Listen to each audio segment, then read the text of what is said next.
ਜਿਹੜੇ ਵੀ ਮੇਰਾ YouTube channel ਵੇਖਦੇ ਨੇ ਉਹਨਾਂ ਸਾਰਿਆਂ ਨੂੰ अस्सलाम वालेकुम वरहमतुल्लाहि वबरकातुहू। ਕੀ ਹਾਲ ਚਾਲ ਹੈ ਜੀ? ਸਾਰੇ ਠੀਕ ਹੋ?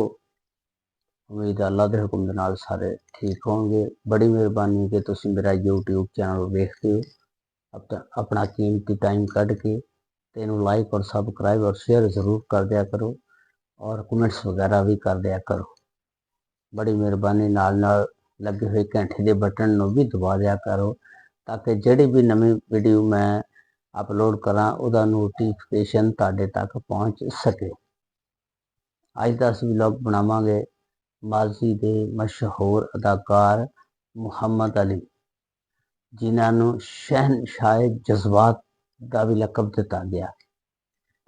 ਫਿਲਮ ਇੰਡਸਟਰੀ ਦੇ ਵਿੱਚ ਜਦੋਂ ਵੀ ਕੋਈ ਤਾਰੀਖ ਲਿਖੀ ਜਾਏਗੀ ਤੇ ਸੁਨਹਿਰੀ ਹਰੂਫ ਦੇ ਨਾਲ ਉਹਨਾਂ ਦਾ ਨਾਮ ਲਿਖਿਆ ਜਾਏਗਾ। आओ उन्होंने जिंदगी के बारे दसते हैं। वो कित्थे पैदा होए, उन्होंने इब्तदाई तलीम कित्थे हासिल की और अपनी फनी जिंदगी का आगाज किस तरह किया।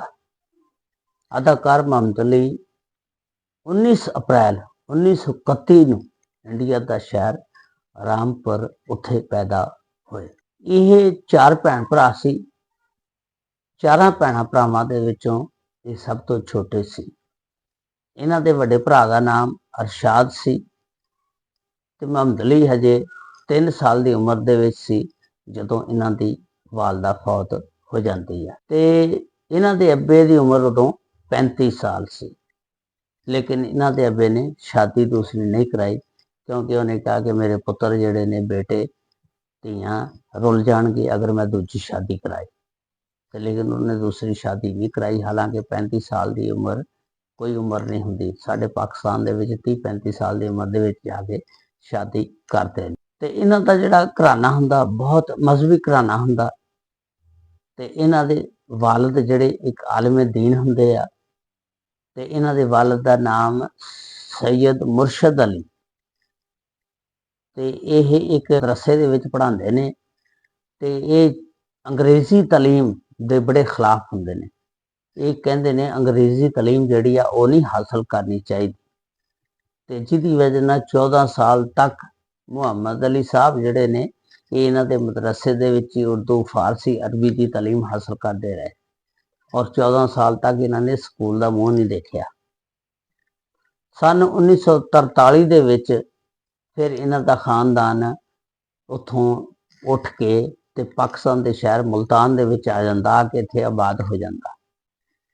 उत्थे एक गुड़ मंडी की मस्जिद दे विच इन्हां दे वालिद साहब खतीब का काम करते हैं और उन्होंने उत्थे 12 साल तक बतौर खतीब काम किया। ते इन्हां नूं फिर उत्थे शऊर पैदा होया कि अंग्रेजी तलीम जिहड़ी आ लाजमी हासिल करनी चाहिए बंदे नूं जिंदगी गुजारने वास्ते, जिंदगी कामयाब होना था। फिर इन्हां ने सन 1949 दे विच अपने बेटे नूं इस्लामिया हाई स्कूल मुल्तान दे विच 7वीं क्लास दे विच दाखिल कराता ते फिर ये उत्थे इन्होंने तालीम शुरू करती। 1 साल तो बाद इन्होंने अपने बेटे नूं 9वीं क्लास दे विच मिलत हाई स्कूल मुल्तान दे विच दाखिल कराता। इन्हां दी सारी फैमिली हैदराबाद सिंध रहिंदी सी।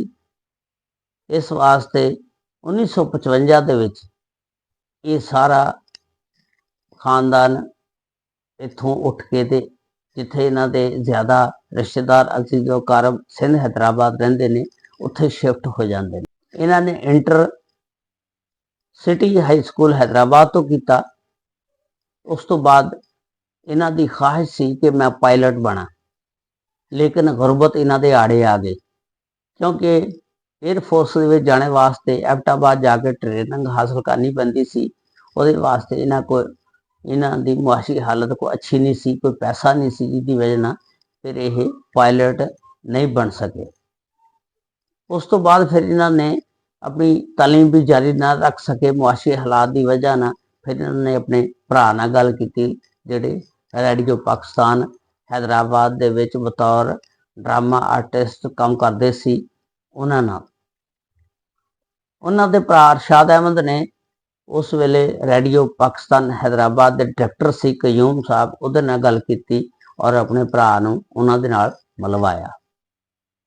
इस तरह उन्होंने रेडियो पाकिस्तान हैदराबाद दे विच पहली नौकरी बतौर सदाकार मिल गई। इन्हां दे आवाज़ दे जादू ने इस तरह का जादू चलाया कि वो फिल्म इंडस्ट्री तक पहुँच गए।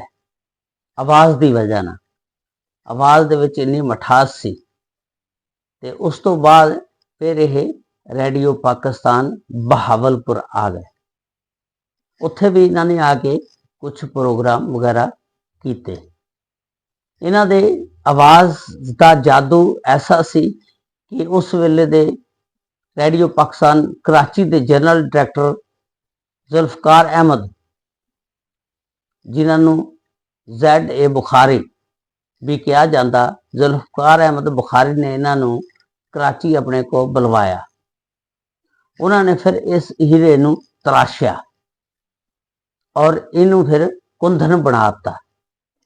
तो उन्होंने कोलों मोहम्मद अली ने बहुत गुर सीखे। सन 1962 के फिल्म चिराग चलता रहा उर्दू फिल्म, ये इन्होंने अपनी फनी जिंदगी का आगाज़ किया, कैरियर का आगाज़ किया। तो ये फिल्म कराची के निशात सैनमे दे विच उस वक्त की मादरा मिलत फातिमा जिन्ना ने अपने हत्थां नाल इहदा इफ्तिताह किया। इस फिल्म दे विच इन्होंने ऐसी अदाकारी की कि लफ्ज़ों के ऐसे कलमात बोले तो आवाज़ का ऐसा जादू चलाया कि जेडे हदायतकार सी, फिल्म साहब सी, सारे दंग रह गए, हैरान रह गए। और इनू फिर कास्ट करना उन्होंने शुरू करता। उन्होंने दिनों के विच इन्हां दियां फिर बतौर विलन 5 फिल्मां बनदियां ने ते 5 दे विच इन्होंने बतौर विलन किरदार अदा किया। लेकिन सब तो ज़्यादा इन्हों मशहूरी सन 1963 के एक फिल्म शरारत बनती है, उहदे विच मिली। तो ये फिल्म ईद बकरा ईद वाले दिन रिलीज़ होंदी है। तो इन्होंने बहुत सारिया बतौर हीरो भी काम किया। ज़्यादातर इन्होंने अपनी बेगम ज़ेबा दे नाल बतौर हीरो काम किया। अपनी बेगम ज़ेबा दे नाल इन्होंने बतौर हीरो 72 फिल्मों के काम किया। तो इन्हां दे विच फिल्मां दे विच जिन्ने भी गाने इन्हां ते फिल्माए गए वो मेहंदी हसन दे गाने सी। ते उस तो बाद इन्होंने बड़ियां फिल्मां दे विच काम किया, जिन्हां दे विच सारियां फिल्मां का नाम लेना बड़ा मुश्किल है। तो इन्होंने एक अलीजे फाउंडेशन भी फिल्म इंडस्ट्री कायम किया और उहदे थले बहुत सारिया फिल्मां बनिया, फिल्मां दे विच काम किया, जिहदे विच उर्दू दियां 248, पंजाबी दियां 17, पश्तो दियां 8, डबल वर्जन दियां 2, इंडियन 1, फिर बंगाली 28 फिल्मां दे विच बतौर मेहमान अदाकार इन्होंने काम किया। तो एक फिल्म फिर इन्होंने डॉक्यूमेंटरी भी की है। तो बाकी फिल्मां जिहड़ियां इन्होंने कीतियां आओ वो मोटियां मोटियां असीं तुहानूं दस दिंदे हां। सारियां फिल्मां का नाम लेना बड़ा मुश्किल है। इन्होंने चिराग जलता रहा, दिल ने तुझे मान लिया, शरारत, गद्दार, खानदान, सफ़ेद खून, खामोश रहो, सनम मुजाहिद, आग का दरिया, बहादुर, लोरी, जिंदगी कितनी खूबसूरत है, बाजी, इंसान और आदमी, सलाम मोहब्बत, मोहब्बत, जख्मी, दामन और चंगारी, टाइगर गैंग, तुम सलामत रहो, शम्मा, बिन बादल बारिश। इन्होंने बहुत सारिया फिल्मों के निगार अवार्ड हासिल भी किए। और उन्होंने बारे भी तुहानूं थोड़ी जी तफसील दस दें। इन्होंने सदारती अवार्ड भी बड़े हासिल किए। तो मुख्तसर जे तुहानूं दस दें, इन्होंने 1964 के खामोश रहो फिल्म तो अवार्ड हासिल किया, 1965 के कनीज़, 1966 आग का दरिया, 1970 इंसान और आदमी, 1971 वहशी, 1973 आस पास, 1974 ऐना और सूरत, 1978 हैदर अली, 1984 दूरियां और बोबी। तो इन्होंने बहुत सारे सदारती अवार्ड भी हासिल किए। तो टाइम थोड़ा वीडियो छोटी बनानी पैंदी है, इस वास्ते मुख्तसर दी चीज़ां तुहानूं दस्सी दियां। ते बाकी हुण इन्हां दी शादी के बारे आओ तुहाडे नाल गलबात करदे हैं। ਮੁਹੰਮਦ ਅਲੀ ਔਰ ਜ਼ੇਬਾ ਨੇ ਜਿਸ ਵੇਲੇ ਇਕੱਠਿਆਂ ਫਿਲਮ ਵਿੱਚ ਕੰਮ ਕਰਨਾ ਸ਼ੁਰੂ ਕਰਤਾ ਤੇ ਇਹਨਾਂ ਦਾ ਥੋੜਾ ਥੋੜਾ ਪਿਆਰ ਹੋਣਾ ਸ਼ੁਰੂ ਹੋ ਗਿਆ। ਲੇਕਿਨ ਉਸ ਤੋਂ ਪਹਿਲਾਂ ਸੁਧੀਰ ਸਾਹਿਬ ਨੇ ਪਿਆਰ ਦੀਆਂ ਪਿੰਗਾਂ ਇੰਨੀਆਂ ਪਾਲੀਆਂ ਸੀ ਕਿ ਉਹ ਜ਼ੇਬਾ ਨੂੰ ਲੈ ਕੇ ਚਲੇ ਗਏ। ਉਹਨੇ ਜ਼ੇਬਾ ਦੇ ਨਾਲ ਸ਼ਾਦੀ ਕਰ ਲਈ, ਲੇਕਿਨ ਫਿਰ ਉਹ ਜ਼ੇਬਾ ਉੱਥੋਂ ਦੌੜਿਆਂ ਦੀ ਵਾਪਸ ਆ ਜਾਂਦੀ ਆ ਤੇ ਫਿਰ ਆ ਕੇ ਤੇ ਜਿਹੜੇ ਫਿਰ ਫਿਲਮ ਇੰਡਸਟਰੀ ਦੇ ਅਦਾਕਾਰ ਹੁੰਦੇ ਨੇ ਸਾਰਿਆਂ ਨੇ ਪੈ ਲੈ ਕੇ ਤੇ ਵਿੱਚ ਪੈ ਕੇ ਤੇ ਇਹਨਾਂ ਦੇ ਤਲਾਕ ਕਰਵਾਤੀ। ਤੇ ਫਿਰ ਉਹ ਤਲਾਕ ਜਿਸ ਵੇਲੇ ਹੋ ਗਈ ਤੇ ਫਿਰ ਇਹਨੇ ਮੁਹੰਮਦ ਅਲੀ ਦੇ ਨਾਲ ਸ਼ਾਦੀ ਕਰਾਈ।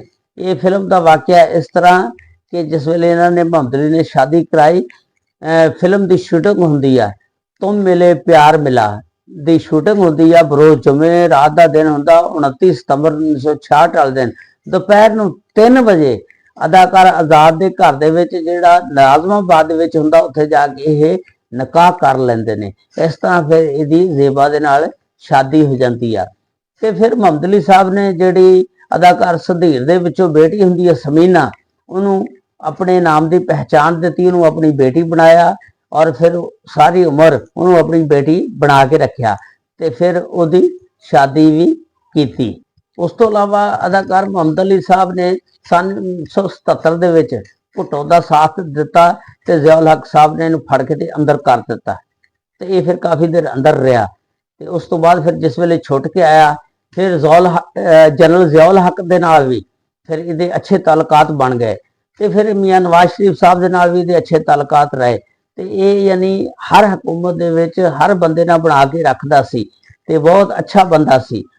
ਤੇ ਜਿਹੜੇ ਵੀ ਬਾਦਸ਼ਾਹ ਬਾਹਰੋਂ ਸਫੀਰ ਆਂਦੇ ਸੀ ਕੋਈ ਜਾਂ ਕੋਈ ਬਾਦਸ਼ਾਹ ਆਂਦਾ ਸੀ, ਕੋਈ ਇਹਦੇ ਅਲੀਜ਼ੇਬ ਹਾਊਸ ਦੇ ਵਿੱਚ ਹੀ ਠਹਿਰਦੇ ਹੁੰਦੇ ਸੀ ਤੇ ਯਾਨੀ ਬਹੁਤ ਐਕਟਿਵ ਬੰਦਾ ਸੀ, ਬਹੁਤ ਅੱਛਾ ਬੰਦਾ ਸੀ। ਲੇਕਿਨ ਆਖਰਕਾਰ 19 ਮਾਰਚ 2006 ਨੂੰ ਅਚਾਨਕ ਇਹਨਾਂ ਦਾ ਦਿਲ ਦਾ ਦੌਰਾ ਹੁੰਦਾ ਤੇ ਇਹ ਅੱਲਾ ਨੂੰ ਪਿਆਰੇ ਹੋ ਜਾਂਦੇ ਨੇ, ਇਸ ਜਹਾਨੇ ਫਾਨੀ ਤੋਂ ਕੂਚ ਕਰ ਜਾਂਦੇ ਨੇ। ਇਹਨਾਂ ਦੀ ਕਬਰ ਜਿਹੜੀ ਆ ਸੂਫੀ ਬਜ਼ੁਰਗ ਮੀਆਂ ਮੀਰ ਦੇ ਕਬਰਸਤਾਨ ਦੇ ਇਹਾਤੇ ਦੇ ਵਿੱਚ ਇਹਨਾਂ ਨੂੰ ਦਫਨਾਇਆ ਗਿਆ ਤੇ ਅੱਲਾਹ ਤਾਲਾ ਇਹਨਾਂ ਨੂੰ ਜੰਨਤੁਲ ਫਿਰਦੌਸ ਦੇ ਵਿੱਚ ਆਲਾ ਮੁਕਾਮ ਅਤਾ ਫਰਮਾਏ। ਉਸ ਤੋਂ ਇਲਾਵਾ ਇਹਨਾਂ ਨੇ ਅਲੀਜ਼ੇਬ ਫਾਊਂਡੇਸ਼ਨ ਦੇ ਤਹਿਤ ਸਰਗੋਦਾ ਦੇ ਵਿੱਚ ਫੈਸਲਾਬਾਦ ਮੀਆਂ ਅਲੀ ਸਾਹੀਵਾਲ ਇਹਨਾਂ ਨੇ ਥੈਲੇਸੇਮੀਆ ਦੇ ਹਸਪਤਾਲ ਬਣਾਏ ਔਰ ਜਿਨ੍ਹਾਂ ਦੇ ਵਿੱਚ ਉਹਨਾਂ ਮਰੀਜ਼ਾਂ ਦਾ ਇਲਾਜ ਕੀਤਾ ਜਾਂਦਾ। ਤੇ ਨਾਲ ਨਾਲ ਇੱਕ ਹੋਰ ਤੁਹਾਡੇ ਅੱਗੇ ਰਿਕੁਐਸਟ ਆ ਕਿ ਇੱਕ ਮੇਰੀ ਭੈਣ ਆ, ਉਹਨੇ ਆਪਣਾ YouTube ਚੈਨਲ ਬਣਾਇਆ ਤੇ ਉਹਦਾ ਮੈਂ ਲਿੰਕ ਨੀਚੇ ਸ਼ੇਅਰ ਕਰ ਦਾਂਗਾ। ਬੜੀ ਮਿਹਰਬਾਨੀ, ਉਹਨੂੰ ਵੀ ਤੁਸੀਂ ਸਬਸਕ੍ਰਾਈਬ ਕਰ ਦਿਓ।